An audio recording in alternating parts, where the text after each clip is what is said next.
Hello my friends, and welcome to the Drunken Celts gaming channel. Now today I'm going to be pitting two of the most iconic mascots in gaming history against each other, going head to head in a battle for ultimate supremacy. A true clash of the titans as legend versus legend when they were both in their prime. So after playing the wonderful Sonic Mania last year and the recent re-release of the stellar Super Mario Bros. U, both of which harken back to the early 2D platforming roots of the original games, that inspired me to go back and play the earlier titles in both franchises. And it really reminded me of the console wars and the playground arguments that used to rage across the globe at that time about what was better, Sega's Sonic the Hedgehog or Nintendo's Super Mario. So after a ton of games and almost 3 decades later, I want to go back and see if we can answer this question once and for all. Now, if we were taking each entire series into consideration, I think even the most loyal die-hard Sonic fan would admit that the Mario games have been far more consistent and of much higher quality overall, therefore clinching the win for the plump plumber. However, that is not what we will be doing today. Today we will go back to 1992 and pit two of the best games from each series toe-to-toe against one another. Now, I wanted to make this as fair as possible. So I wanted games that represented what many consider to be the best of each respective game. So with this in mind, I'm going to do the Blue Marsupial a favour and select Sonic the Hedgehog 2. Released in November of 1992, it will go toe to toe with Super Mario World. That even although originally released in Japan on the 21st of November 1990, didn't hit the UK shores until the 11th of April 1992. So, I thought a good way to do this would be to have the games go head to head over 10 rounds, using the same 10-point must scoring system as the UFC, the Ultimate Fighting Championship. In this system, 10 points must be awarded to the winner of the round, with 9 points or less going to the loser, except for a rare even round which is always scored 10-10. Now, with a possible total of 100 points up for grabs, it's time to face these two off, and let's see who comes out on top. May the best game win. So first up, round 1, we have story. Now, I doubt anybody really plays these games for stories. Well, anybody that doesn't read waterproof books or have pop-up pictures in their library. Pretty simple affair. Super Mario World. You've decided to go on a holiday to Dragon World or Dragon Land after the events of Super Mario 3, and guess what? Yeah, Toadstool gets kidnapped yet again. But this time you've also got to go and rescue your little friend Yoshi's, your new sidekick, rideable dragon, dinosaur thing that you get, and you've got to rescue his children, or whatever it is. So that's basically it. That's your plot line for Super Mario. Sonic the Hedgehog 2 is very, very similar to the first game, the first Sonic the Hedgehog, in which Dr. Robotnik, not fucking Eggman, right? Dr. Robotnik has stole the Chaos Emeralds. He's got an army of robots powered by trapped animals, and he's trying for world domination. Now, so what could you say? Who wins in story? Basically pretty much even, isn't he? But the thing is, Mario kept doing the same thing again and again. At least Sonic tried something slightly different. So with that in mind, and the fact that they had a parody of the Death Star that Dr. Robotnik was making, the big egg thing in the last level, I'm going to give the story to Sonic the Hedgehog 2. So Mario 9, Sonic 10. Next up, round 2, we have graphics. Now, Super Mario World, utterly charming. It's got that Nintendo vibe, you know. Maybe a wee bit cutesy for the older thing, maybe a bit kidsy, you might think, with the graphics of Yoshi and stuff like that. But I mean, I love it. It's so iconic, you know. They really did ramp it up from Mario 3, having the extra power of the Super Nintendo. They also had some Mod 7 stuff in it, especially like with the backgrounds, and remember the Bowser fight at the end when he's coming in and out the screen and stuff. So they had a bit of that and the screen rotation stuff, which was all new at the time. So that was all good, but pretty much a standard affair. Sonic 2, nice upgrade from the first game. We obviously spent a little more time on it. Some of the levels are very similar to the first game. That's the thing about Mario, it does have good variety in the stages, and with the overworld and stuff, it gives you a good impression of the overall aesthetic and feel to the place. So Sonic doesn't have that, but what Sonic does have is extremely distinct zones. It's got that edgier look about it. Now, bear in mind, it's 2 years younger than Mario, so they did have that advantage, that going for them, and I think it really does tell. And this, as I said before, the speed that the Sonic game can run at, even back then, was pretty good. It was pretty something awesome to behold. So, again, second round, I think Sonic's taking that. Just 10 to Sonic, 9 to Mario, and that's a round apiece. So now we'll move on to round 3, and that's sound effects. Both games, absolutely iconic sound effects. So from the music that comes on when Sonic goes invincible, to the collecting of rings, to collecting of coins, the mushroom sound, the end level sound, the sound when you jump on Yoshi. I mean, everything in both of these games really works well, but I'm going to give the edge slightly to Mario here because it's just getting more, and I think they're slightly more iconic. So that's the way we'll do that. Now we'll move on to the fourth round, and that is music. The music in both these games, again, absolutely excellent, holds up well today. Nintendo, obviously, a bit more chirpy, a bit more kid friendly, I would say, you know, but really nice. Some of the actual tunes in Mario were amazing, and just check a couple of them here.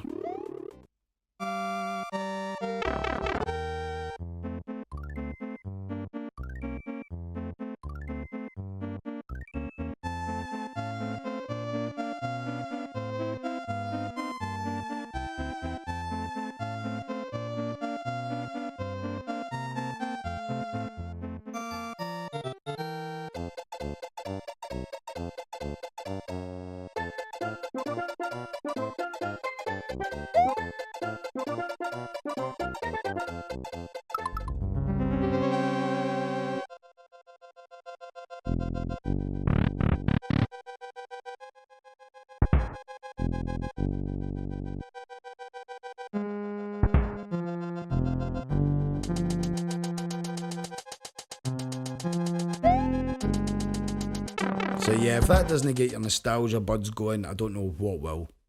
And even if you've never played the game before, they still hold up well. The sound that the SNES used to pump out was really good. But then we move to Sonic now. Check out some of this.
As you can see, a lot more funky, a lot more upbeat, and I do love the sound of the Mega Drive or the Genesis for our American friends.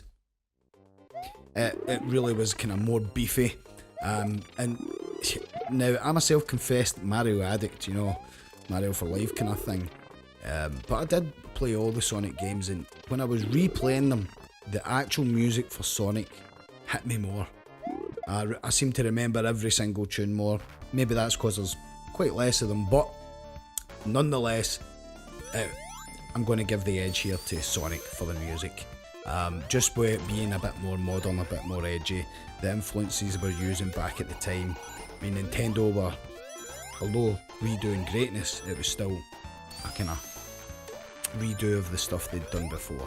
So that's us for music. We'll go Mario 9, Sonic 10. That brings us to round 5, gameplay. Now, what can you say about both of these games? Absolutely divine gameplay. They've both nailed it completely. Sonic does what it sets out to do, to give you that total feeling of exhilarating speed as you bomb through the levels. Mario, much the same. It gives you that wonderful feeling of adventure and mystery as you're going through these levels. The addictive gameplay, just the sweet mechanics in both games, really, really good. It's hard to separate them. And in gameplay, I think we're going to have our first draw, our first even round. So gameplay will be 10-10. That moving on to round 6 now. And round 6 is characters. So the overall characters in the game, your sidekicks, who can you go? Mario, of course, always Luigi by his side. But for this game, he's also got Yoshi. And Yoshi isn't just another character, he adds extra gameplay mechanics. In fact, there's certain levels and secrets you can only find by using Yoshi or Yoshi's abilities, and it really did add quite a bit extra layer onto the game. Nonetheless, he's a cute wee bastard as well, and he's a good wee fucking sprite. I always loved getting my Yoshi. It was actually felt painful, you know. You'll lose him a lot of times, down holes, fucking into lava, the lot. And I always felt a wee pang in my heart when I lost Yoshi. Also, you've got the enemies, you know, your typical Bowser, and this time we've got Oz Koopa, his Waynes, Oz wee children that you need to fight, and they haven't got much personality, to be honest, but it's a good kind of variation of boss fights that they give you. Moving on to Sonic, he got a sidekick for this one, and that was Miles Per-Hour, Tails, whatever you want to call him. And you can play co-op with Tails, slightly, kind of. You have to stay in the same screen as Sonic, but the good thing, you're invincible. But it's nowhere near as realised as the co-op that you can do, even just taking turn each with Luigi and Mario in Super Mario World. So with that in mind, characters, I'm going to give the slight edge to Super Mario World, so that'll be 10 to Mario, 9 Sonic. That brings us to round 7, value. Now, when I'm talking about value, I'm not talking about, oh, you bought it for a tenner, so it was worth the tenner. I'm talking about the time. I'm talking about, if you give this game 10 hours of your life, if you give that game 10 hours of your life, well, what kind of value are you getting out of that? Are you getting satisfaction out of it? And I can only say value for both games would be 10 out of 10. So another even round there. You're going to have a good time with these games no matter what you're doing. So that was pretty easy. Now we will go to round 8, and that is difficulty. Both games very easy to get into, probably not too hard to run through and get the standard ending in both games. But when you're talking about completion, when you're talking about getting every secret, every exit, every Chaos Emerald in Sonic, then it's quite a different story indeed. Now, the reason I'm going to give the difficulty to Mario is simply because of the variations and stages they've got, and some of these stages are rock hard. Now there is ways to cheese every level in Mario, so I was debating quite a bit about this. I was going back and forth. You obviously get infinite continues, you can save the game, but I still think no matter what you're doing, you're going to need to have a good level of skill to get through these games and find all your, as I say, all the secret exits and all the rest of it. Sonic, yes, very difficult as well if you want to go for that 100% run and getting all your Chaos Emeralds. But that, again, mainly relies on the bonus level and just memorising these things, which, you know, while hard, is pretty easy to do. I mean, even when you can memorise all the levels you want, you still need to execute them. And I just find overall, Mario is a more difficult game 100% than Sonic. So that's another round to Mario there. 10 for Mario, 9 for Sonic. So number 9, how do they hold up today? Round 9. So as I say, I've just recently played these back, so I can comment quite well on this. I think both games hold up spectacularly. If you look back at Sonic Mania and obviously Super Mario Bros. U, they're the exact same games basically. They've got the same mechanics. Yeah, you've got some new power-ups, blah de blah, fancier graphics, better music, we'll give it, right?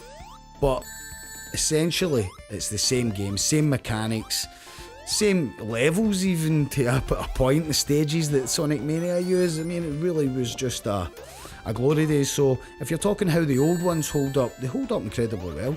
Incredibly well.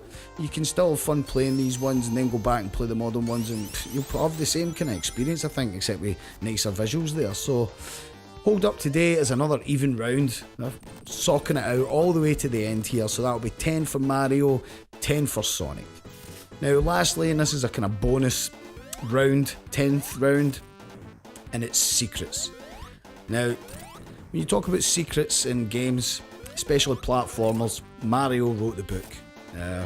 That first time, if you ever remember playing Mario 1, and the first time you hit an invisible block and it just an extra life mushroom comes out, I was like, what the fuck? The first time you hit a beanstalk block, you're like, oh my god, what is this? You think you're breaking the game when you run over the pipes, but that's just Mario 1. Super Mario World, we've got lost secret exits. You've got Star Road, which you can basically cut out quite a big portion of the game if you find your exits to that. You've got your Switch palaces to find. You've even got hidden exits in some of the levels, having several different exits that you have to find in order to get to the secret bits, you know. You've got secret castles. Not only that, you've got Star Road, and once you do Star Road, you've got the special stage, which is even more fucking mental. And that's where you'll find, I mean, you've been through the whole game probably by this point, and that's where you're going to find your coloured Yoshis start coming into it and stuff as well. Always remember when you get to that and it says, fantastic for playing, you're a brilliant gamer or something like that, you're a super gamer, and it was all spelled out in coins. It just blew my mind.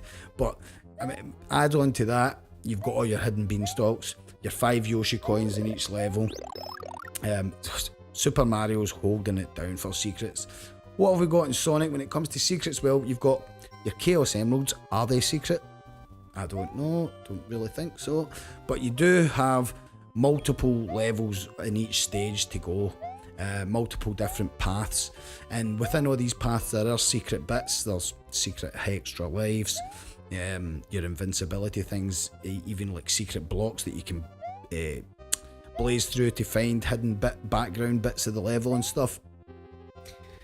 Really got a good selection of secrets, but it's nowhere near Mario, and this is why this round is going down as a 10-8 to Mario. Total domination is a 10-8 round. So that's us with all 10 rounds in the books. It's time to go to the judges' scorecard and see who is the winner.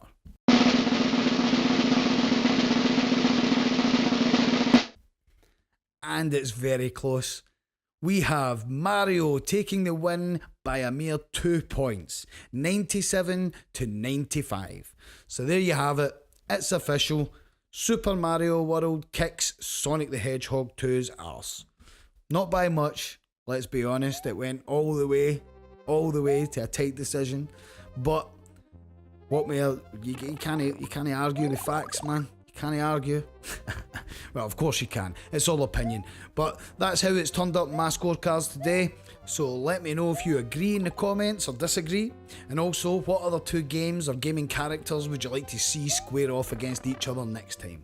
Till then, have loads of happy gaming and I'll see you later. Catch you.